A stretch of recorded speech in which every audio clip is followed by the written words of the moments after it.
بسم اللہ الرحمن الرحیم. پہلے آپ یہ ویڈیو دیکھ لیجئے. السلام علیکم، کیسے ہیں آپ لوگ؟ بسم اللہ الرحمن الرحیم. پہلے آپ یہ ویڈیو دیکھ لیجئے. السلام علیکم، کیسے ہیں آپ لوگ؟ امید ہے کہ آپ سب خیر و عافیت سے ہوں گے. تو میرے بھائیو، آپ ویڈیو میں دیکھ سکتے ہیں ایک پیر صاحب بیٹھا ہوا ہے اور اس کے پیر کے نزدیک کعبہ شریف کا ایک تصویر لگا ہوا ہے اور مدینہ شریف کا تصویر اس کے پیر کے نزدیک رکھا ہوا ہے اور وہاں پہ ایک عورتیں جو ہے اس کو پیسے دے رہی ہے. تو میرے بھائیو، آئیے اس پیری مریدی کے بارے میں آج کمپلیٹلی اور شرک کے بارے میں بتائیں گے انجینئر مبلی مرزا صاحب. آپ ویڈیو کمپلیٹ تک ضرور دیکھیے تاکہ آپ کو پوری بات سمجھ میں بنا کسی تاخیر کے.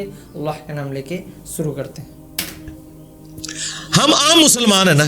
اب مجھے بتائیں، اللہ کے فضل سے میں نے جو سٹیٹس اویل کیا ہے اس دعوت کے عوض ختم نبوت کی برکت سے، اس طرح کا سٹیٹس انسانی ہسٹری میں بڑے کم لوگوں نے اویل کیا ہوگا. لیکن مجھ سے کوئی آگے پوچھے، میرے سامنے کوئی جھکنے کی کوشش کرے، میرے پاؤں کو ہاتھ لگانے کی کوشش کرے، تو میں فوراً ڈر جاتا ہوں کہ یار یہ خدا کیا سوچے گا میرے بارے میں، مجھے آخرت کی. اب مجھے بتائیں، یہ جو بابے اپنا چٹواتے رہے ہیں، یہ پاؤں والا سلسلہ اور جو کچھ یہ کرواتے رہے ہیں، ان کو تو پھر خوف خدا بھی کوئی نہیں تھا. وہ ڈاکٹر ذاکر نائک کہہ رہے ہیں، میں ایئرپورٹ پہ اترا نا، تو ایک عورت کوئی پروفیسر تھی، بوڑھی خاتون، تو اس نے مجھے پہچان لیا اور ہندو تھی. وہ دوڑتی ہوئی آئی اور میرے گھٹنوں کو ہاتھ لگا کہتی آپ تو بھگوان ہیں. تو کہتی میں نے کہا استغفر اللہ، توبہ توبہ. میں کہا ایتھے کو بابا ہوگا نا صوفی، انہیں گلے بھی لا لینا سی جنانی نو. ہاں، یہ مواحد کا ہی حوصلہ ہے کہ اس سے کوئی اونچا کرے اور کہ بھائی نہ نہ نہ پیچھے. اور یہ کتنی مزیدار یوں دستانے پہن کے چمواتے رہتے ہیں، ہاتھ گھنٹوں بیٹھے رہتے ہیں، نذرانے بٹورتے رہتے ہیں. جو ان کے سامنے اونچا ہاتھ باندھ کے لوگ کھڑے ہوتے ہیں، جس طرح خدا کے سامنے کھڑے ہوئے ہیں، اس طرح ان کو تو مر جانا چاہیے. میں کہتا ہوں زمین پھٹائیے، اندر چلے جائیں. ان کو توحید کی ہوا بھی نہیں لگی ہوئی ہے. یہ کوئی بزرگ نہیں ہے جن کے آپ روب بیان کرتے رہے. یہ شیطان کے ایجنٹ ہیں دنیا میں، یہ طاغوت ہے. خدا کے نمائندے دنیا میں وہ ہیں کہ ذرا سی کوئی ایسی بات ہونے لگے وہ پیچھے ہٹ جاتے ہیں. اوہ توبہ توبہ. ایک صحابی مسند احمد میں حدیث ہے، حضور کو کہہ رہے ہیں یا رسول اللہ ما شاء اللہ و شئت، جو اللہ چاہے اور جو آپ چاہیں. یار صحابی نے تو کبھی شرک کا سوچا بھی نہیں. حضور کیا کہہ رہے ہیں؟ اجعلتنی للہ ندا، تو نے مجھے اللہ کے مقابلے پہ کھڑا کر دیا.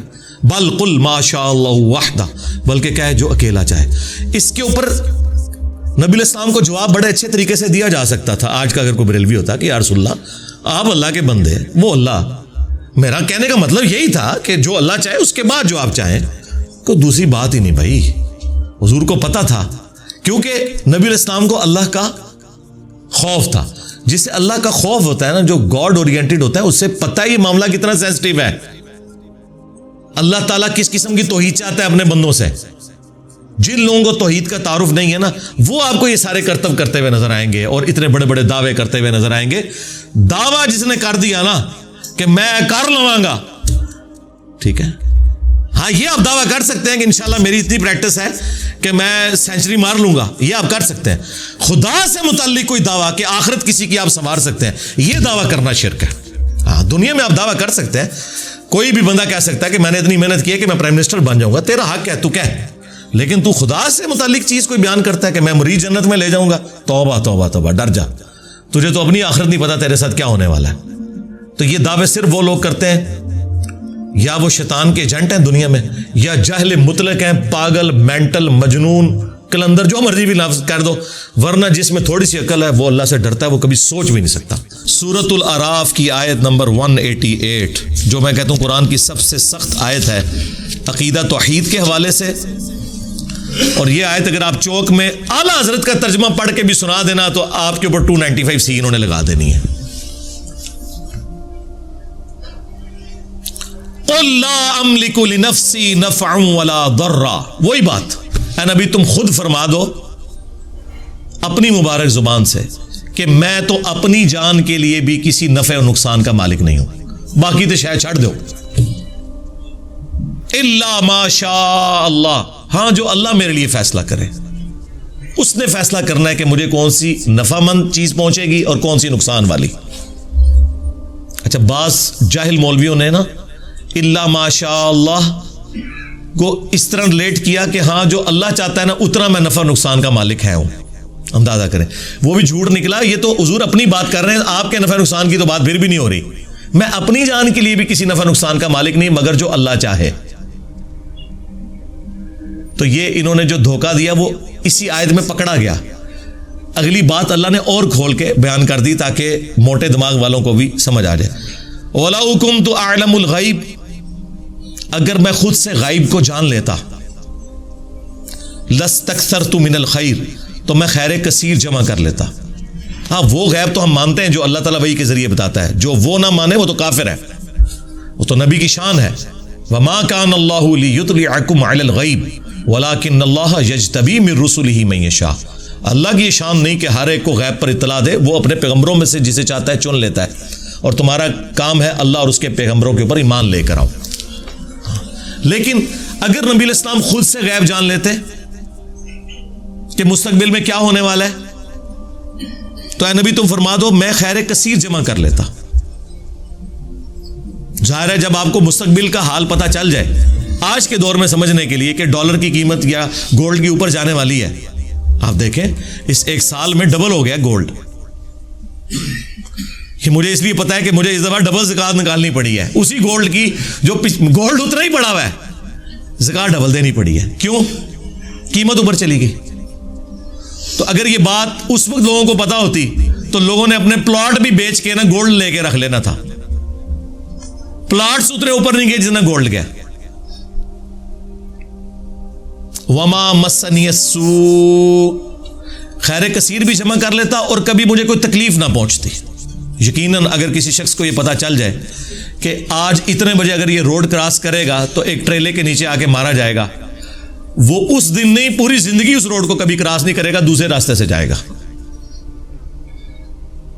لیکن ایسا نہیں ہوگا, کبھی بھی نہیں ہوگا. اللہ تعالیٰ نے اس طرح کا کبھی کسی کو اختیار دیا ہی نہیں ہے.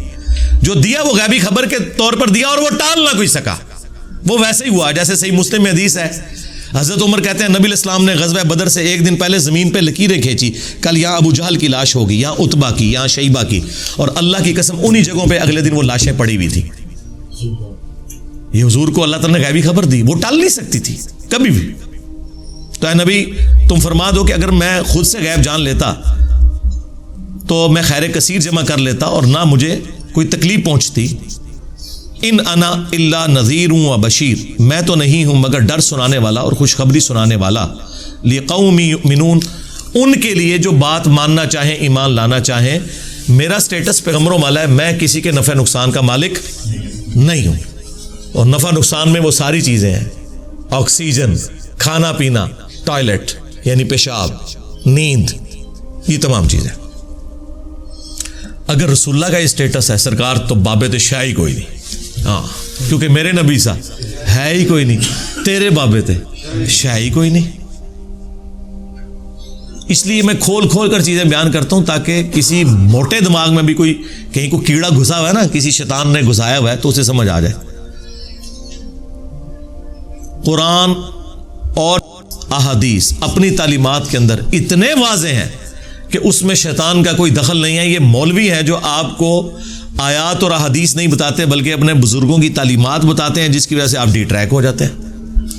اور پھر جب ہم آپ کو سمجھاتے ہیں تو ان کی چیخیں نکلتی ہیں, کیونکہ انہیں پتہ چل جاتا ہے کہ آپ انجینئر صاحب جو بتا رہے ہیں نا, تو سب سے پہلے تو آ کے ہمارے گاٹے ہماری عوام نے فٹ ہونا ہے کہ جناب تسی کے سانو قرآن حدیث پڑھا دے رہے. حضور کے لیے سب سے سینسٹیو ایشو ہے ہی توحید تھا, اس لیے آپ نے آخری وقت کے اندر توحید کے اوپر ہی بات کی ہے. بخاری مسلم دونوں میں حدیث ہے. اما عائشہ سلام اللہ علیہا کہتی ہیں کہ نبی علیہ السلام کے آخری دن بیماری کے چل رہے تھے, آپ تکلیف کی وجہ سے بار بار اپنی چادر اپنے چہرے مبارک سے ہٹاتے, پاس ایک پانی کا برتن تھا اس سے ہاتھ گیلا کر کے بخار کو ٹھنڈا کرنے کی کوشش کرتے, اور بار بار یہ کہتے لعن اللہ الیہود والنصارى اتخذوا قبور انبیائہم مساجدا, اللہ کی لعنت ہو یہود و نصارہ کے اوپر, انہوں نے اپنے نبیوں کی قبروں کو سجدہ گاہ بنا لیا تھا. آخری وقت کیا بات ہو رہی ہے کہ نبیوں کو اللہ کے مقابلے پہ کھڑا نہ کر لیا جائے. اور اما عائشہ کہتی ہیں رسول اللہ ہمیں ڈرا رہے تھے, اور اگر یہ خدشہ نہ ہوتا کہ لوگ رسول اللہ کی قبر پہ سجدے شروع کر دیں گے تو میں حضور کی بیوی ان کی قبر مبارک کو لوگوں کی زیارت کے لیے اوپن چھوڑ دیتی, یعنی حجرے کی دیوار گرا دی جاتی, جو چاہے جس وقت چاہے قبر رسول پہ حاضر ہو.